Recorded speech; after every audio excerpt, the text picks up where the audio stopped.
네, 선거 때만 되면 이분 방 앞에 기자들이 인산인해입니다. 네, 더불어민주당의 전략통으로 아주 유명한 분입니다. 진성준 의원님 스튜디오에 나와 계십니다. 어서 오십시오. 네, 네, 안녕하세요. 민주당의 전략가. 전략통 아니에요. 뭐요, 전략 오래 하셨죠, 사실은. 네. 네, 오래 맡았죠. 판세 어떻게 보십니까? 글쎄 이게 저는 무난하게 민주당이 압승할 것이다 이렇게 생각합니다. 그런데 이제 그런 저의 전망하고는 다른 뭐 초박빙 또 초접전이라고 하는 여론조사가 주요 선거구에서 나오다 보니까 이제 우려들도 좀 있는 것 같아요. 물론 선거라고 하는 것은 결과를 이렇게 봐야 뚜껑을 열어봐야 알 수 있는 것이지만 저는 이재명 대통령에 대한 국민적 지지 또 이런 대통령의 국정을 이제 지방으로까지 확산시켜야 되겠다라고 하는 어떤 국민적인 의지 이런 거를 볼 때 민주당이 질려야 칠 수 없는 선거이고 네. 또 이른바 접전지라고 하는 곳에서도 승리하는 결과로 나타날 것이다 그렇게 봅니다. 의원님께서 무난하게 민주당이 승리할 거라고 보시는 이유가 있으실 것 같아요. 그러니까 저는 의원님만 보면 갑자기 그 생각이 나는데 내란 때 의원님 쓰레기 버리려고 그 가정에서 재활용 쓰레기 버리러 내려갔는데 한 시민분이 당신 빨리 국회로 가야지 왜 여기서 담배 피우고 있냐고. 그게 대한민국 국민이거든요. 네. 네. 그래서 그런 시민들의 판단 때문에 그러신 건지 의원님께서 왜 무난히 민주당이 압승할 거다 이 선거 도저히 질려질 수 없는 선거다 이렇게 보시는 이유가 있으실 것 같아요. 그러니까 이렇게 큰 선거들은 다 집권 세력에 대한 평가적 성격을 갖고 있습니다. 기본적으로. 근데 물론 이재명 대통령이 취임해서 임기를 수행하고 있는 지가 뭐 1년이 조금 지나는 정도에 불과하긴 하지만 기본적으로 그 이재명 대통령의 지난 1년여간의 국정에 대한 평가라고 하는 성격을 갖지 않을 수 없죠.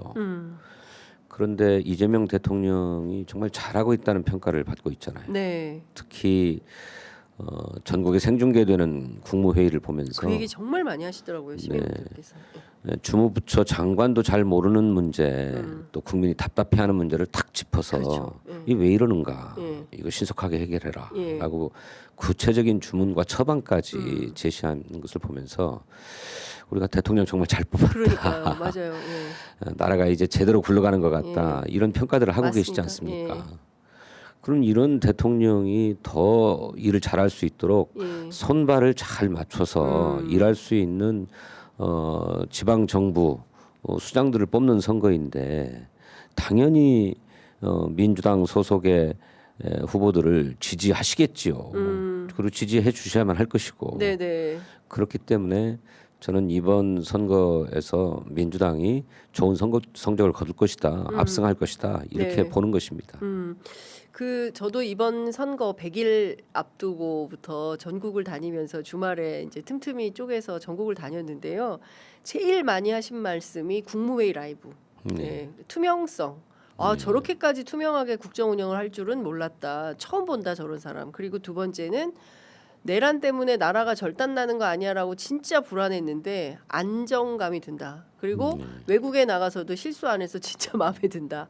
뭐 이런 평가를 아주 구체적으로 하세요. 그래서 제가 보기에도 굉장히 무난하게 더불어민주당이 승리할 것 같은데 여론조사는 뭐 초박빙 특히 이제 언론 보수지와 경제지를 중심으로 해서 불안감이 증폭되니까 이거 어떻게 봐야 되지? 이렇게 흔들리는 표심 이런 게 있는 것 같고요. 또 하나는 막판에 이명박근혜가 다시 출연을 했어요. 뭐 온 동네를 다니면서 선거 운동을 하고 있고 어제는 서울숲까지 왔다 갔던데 두 사람의 등장이 유권자 특히 보수 유권자 표심에 얼마나 영향을 미칠 거라고 보세요? 저는 이제 이른바 보수층들은 네. 선거 막판에 가면 갈수록 그냥 자연스럽게 뭐 결집할 수밖에 없다고 생각해요. 이익을 기반으로. 뭐 그렇든지 어떻든지 예. 뭐 이념적으로든 예. 뭐 이익적으로든 예. 선거라고 하는 게 그런 거잖아요. 지지층들은 뭐 그 자신이 지지하는 정당이나 후보를 중심으로 자연스럽게 모일 수밖에 없고 네. 처음에는 좀 뭐 마음에 들지 않아서 마땅치 않아 가지고 선택을 유보했다가도 막상 이제 선택하고 결정해야 될 시기가 오면 네. 그런 경향을 보이죠. 그러니 선거 초반에는 상당한 격차를 보인다고 해도 실제로 막판에 가면 네. 좁혀지는 양상이 나타날 수밖에 없습니다. 특히 뭐 전통적인 국민의힘의 아성이라고 하는 지역에서는 당연히 그런 현상이 나타날 수밖에 없죠. 그런데 뭐 이명박 전 대통령이나 박근혜 전 대통령이 등장한다 한들 네.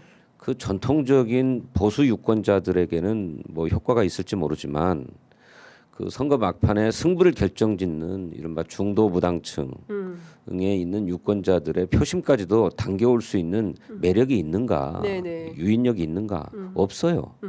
그냥 가만 놔둬도 결집할 수밖에 없는 보수 유권자, 전통적 보수 유권자들을 네. 그냥 끄집어내는 것에 불과한 거거든요. 그러니까 그 보수 유권자들을 더 단단하게 결집시키겠다라고 네. 하는 효과는 있을지 모르지만 선거 승부를 좌우하는 네. 그런 효과는 없다. 저는 그렇게 생각합니다. 그 이를테면 초반에는 뭐 15대 1이네 뭐 더불어민주당의 압도적 승리가 예상이 된다. 뭐 내란 청산으로 가자 이러다가 후반 막판으로 갈수록 이번 선거 시대 정신이 뭐였지? 그럼 뭐 스타벅스 뭐 이제 민주당 안에서는 평택을 뭐 이런 이슈들이 막 제기가 되면서 오히려 막 분열적 상황으로 가는 이를테면은 선거의 과정 관리에 대해서는 좀 어떻게 보고 계세요? 뭐 전북 같은 경우에도 지금 뭐 난리도 아니죠. 네, 어떤 선거에서든 각 정당이 뭐 그냥 뭐 물에 물 흐르듯이 그렇게 잘 갈 수는 없어요. 수많은 변수들이 발생하고 또 실책과 오류도 발생할 수 있지요. 근데 유독 이번 선거 과정에서 민주당의 어떤 실책들이라거나 뭐 오류라거나 한계라거나 이런 것들이 더 두드러지게 보이는 이유는 우리 국민들이 국민의힘에는 아무런 기대가 없기 때문입니다. 아무런 기대가 없고 예, 기대 자체가 없다. 네네 마땅히 이재명 대통령을 중심으로 한 현 집권 여당에 관심이 다 집중돼 있는데 그런 건 맞는 것 같습니다. 예, 그 집권 여당에서 잘하나 못하나. 예, 조금씩 뭐 예, 실책들도 나오고 뭐 매끄럽지 않은 게 나오면서 그게 좀 실망으로 좀 작동하기도 하고 또 부풀려지기도 하고 네. 이제 하면서 접전 양상으로 가는 지역들이 나오고 있는 거죠. 좀 안타깝긴 하지만 그건 또 우리 당의 숙명이라고 생각합니다. 제가 말씀드리지만 영남 지역, 뭐 대구, 부산, 울산, 경남 뭐 이런 지역은 그야말로 이번 선거에서 큰 이변이 나타나고 새로운 변화가 나타날 것인가 하는 기대를 모았던 곳인데 그만큼 그 지역은 국민의힘의 어떤 지지세가 보수 지지세가 굉장히 강고한 지역이잖아요. 그걸 이번에 극복할 수 있느냐 없느냐가 큰 관심이었는데 선거 막판에 갈수록에 전통적인 보수 유권자들이 뭐 자기 진영을 중심으로 뭉칠 수밖에 없다라고 하는 것은 우리들이 인정해야 될 일이라고 생각하고요. 그래서 그 지역에서 그야말로 초박빙 판세가 펼쳐지고 있다. 그래서 뚜껑을 열어봐야 알겠다라고 하는 것은 처음부터 예정된 일이었다고 저는 생각해요. 뭐 15대 1이니 이런 선거 초반의 관측들은 뭐 너무 성급한 관측이기도 하고 그랬던 거라고 저는 생각해요. 조금 냉정하게 보면 선거 초반에는 당연히 지금 분위기가 그런 것이니까 대통령에 대한 지지가 높고 대통령에게 힘을 실어주자라고 하는 분위기이기 때문에 그렇게 갈 것이다라고 관측되지만 막상 선거 전이 펼쳐지면 그 지역은 뚜껑을 열어봐야 아는 상황으로 갈 것이다라고 보는 것이 뭐 전략 좀 하는 사람들은 당연히 그렇게 볼 수밖에 없는 지역이라고 생각해요. 네. 근데 이제 저희들이 좀 아쉽게 생각하는 대목은 이제 전북 지역 선거입니다. 네. 전북 지역 선거는 뭐 아시는 것처럼 역으로 그러니까요. 민주당의 아성인 지역인데 그 지역에서 지금 전직 도지사 뭐 민주당 소속이었죠. 그 김관영 지사가 탈당해서 무소속으로 상당한 기염을 토하고 있는 이런 상황을 네. 어떻게 볼 것이냐 하는 것이 네. 저희들한테는 좀 굉장히 아픈 부분이고 우려스러운 지점이지요. 그리고 평택을 뭐 이번 지방선거와 함께 치러지는 보궐선거 가운데 이제 제일 핫한 지역이 이제 평택을 선거구인데 저는 그냥 원칙을 얘기하면 그 평택을 보궐선거에는 민주당이 공천하지 않았어야 된다. 저는 그렇게 생각합니다. 평택을에 민주당이 공천하지 말았어야 됐다. 예, 예. 왜 했습니까? 왜 했다고 보세요? 그러니까 이제 그 선거는 민주당의 귀책 사유로 발생한 보궐선거잖아요. 네. 그러면 정치 도의상으로도 원칙으로도 우리 책임이 있기 때문에 공천하지 않겠다라고 하는 것이 옳지요. 근데 그런 데가 꽤 많지 않습니까? 민주당이 귀책 사유로 발생한 선거 지역은 그럼 다 내지 말았어야 아니 된다. 이를테면 우리 당의 현역 국회의원이 예. 광역자치단체장에 도전하기 위해서 사퇴를 해야 했던 지역이 대부분이에요. 아, 그런 데는 이제 나가는 게 맞고. 그런 지역이라면 내야죠. 도민들의 선택을 더 받아봐야죠. 예. 그렇지만 이것은 뭐 비위 혐의로 형사 처벌을 통해서 의원직을 상실한 곳 아닙니까? 네. 그것이 평택을과 군산 지역 두 네, 군데인데 네, 두 군데. 군산은 좀 성격이 좀 달라요. 군산은 신영대 의원의 직접적인 잘못으로 의원직을 상실한 게 아니라 선거 시기에 선거 사무장이 유죄 판결을 받으면서 연대 책임으로 의원직을 상실한 경우거든요. 네. 그런데 그 선거 사무장이 신영대 의원의 선거를 진행하면서 벌인 잘못이 아니었어요. 선거 사무장으로 임명되기 이전에 있었던 일이었다는 거예요. 네네. 그 일로 선거 사무장이 유죄 판결을 받아가지고 의원도 의원직을 네. 상실한 경우니까 저는 거기는 좀 검토의 여지가 있다고 생각해요. 근데 이제 평택을은 그렇지 않죠. 예. 그렇기 때문에 하지 않는 게 좋았겠다라고 저는 생각하는데 또 당은 또 당의 나름의 판단이 있었겠죠. 네, 네. 이렇게 광역자치단체장 선거를 위해서 의원직을 사퇴하고 나간 분들이 많고 네. 다 보궐선거가 이루어지는 지역이 많아졌기 때문에 한 석이라도 의석을 좀 더 확보해야 되겠다라는 생각으로 평택을에도 공천하겠다. 뭐 생각했을 수 있다고 생각해요. 뭐 그 정당으로서는 또 그것도 있을 수는 있는 일이지만 네. 아주 원칙적으로 얘기하면 평택을은 민주당이 공천하지 않았던 게 오히려 좋았지 않았을까. 이렇게 생각. 사실 뭐 저도 이제 김용남 후보가 저희 프로그램에 이제 고정 출연자셨기 때문에 이제 자주 소통을 해 왔는데요. 근데 이제 김용남 후보도 되게 난감해하셨어요. 그리고 이제 본인은 이제 용남, 하남, 가남 이래서 이제 하남을 굉장히 희망을 하고 이제 끝까지 안 가려고 했는데 어쨌든 당이 명령해서 당신 글로 가라고 하니까 이제 어쩔 수 없이 가서 하게 된 거고 초반부터 네거티브는 하지 않겠다라는 원칙이 굉장히 강력했는데 뭐 계속 무슨 공방이 오가다 보니까 이제 김용남 후보 입장에서는 뭐 대응을 하다 보고 또 그 사이에 대부업 사건이 터지고 뭐 이러면서 일파만파 하다가 지금은 가짜 진짜 논쟁까지 벌어진 이런 상황이 돼버렸습니다. 그러니까 선거를 하면 할수록 오히려 더 극단적 분열 양상이 만들어지는 이걸 과연 민주당이 원했던 판인가? 그건 아닐 텐데라는 생각이 좀 들기도 하는데요. 전략적으로 어떻게 보세요? 그러니까 이제 선거를 치르다 보면 다 그 선거에서 승리해야 되는 당위들이 있고 목표가 생기기 때문에 그렇게 과열되고 치열해질 수밖에 없고 뭐 경우에 따라서는 그런 정치적 공방이 아주 격렬한 네거티브 양상으로 나타나기도 하죠. 네. 그 선거의 생리가 그렇습니다. 이제 그렇기 때문에 네. 그 범민주 진보 진영의 연합과 연대를 실현해서 우리 사회의 근본적인 변화 네. 또 우리 당이 표현한 대로 얘기하면 국가의 정상화 예. 이런 거를 실현하기 위한 동력을 예. 탄탄하게 마련하겠다라고 하는 차원에서 보면 무공천도 적극 검토했어야 하고 또 공천이 불가피하다면 후보 단일화하는 문제도 중앙당이 나서서 적극적으로 모색하는 일들이 필요했지 않았을까 그렇게 생각합니다. 정청래 대표 같은 경우에는 후원회장이고 뭐 단일화 입도 뻥끗하지 말라라고 이제 김용남 후보한테 이야기를 했다는 것이지 않습니까? 근데 그런 측면에서 보면 후보 입장에서는 당이 보냈는데 뭐 당 대표도 적극적으로 와서 좀 서포트해주고 이래야 되는데 실제 또 정청래 대표는 개소식 이후엔 또 등장을 안 하고 오히려 거기에는 이제 조승래 사무총장 중심으로 이제 더 격한 말폭탄을 이제 주고받는 상황이 돼버렸어요. 뭐 전국에 선거가 벌어지고 있는 상황이니까 그랬겠지만 네. 뭐 평택을 선거 하나만 보고 할 수는 없을 테니까요. 그런데 제가 알기로 평택을에서 최고위원회도 개최하지 않았습니까? 뭐 그런 회의는 했었죠. 예. 자, 일각에서는 이른바 이제 조국 심판론 같은 게 있습니다. 조국 대표가 거길 갔기 때문에 문제다라는 주장도 있어요. 그런 건 어떻게 보십니까? 그렇게 왜냐 오늘은 이제 김용남 후보 쪽이 안 나왔기 때문에 제가 대신 그런 걸 여쭙습니다.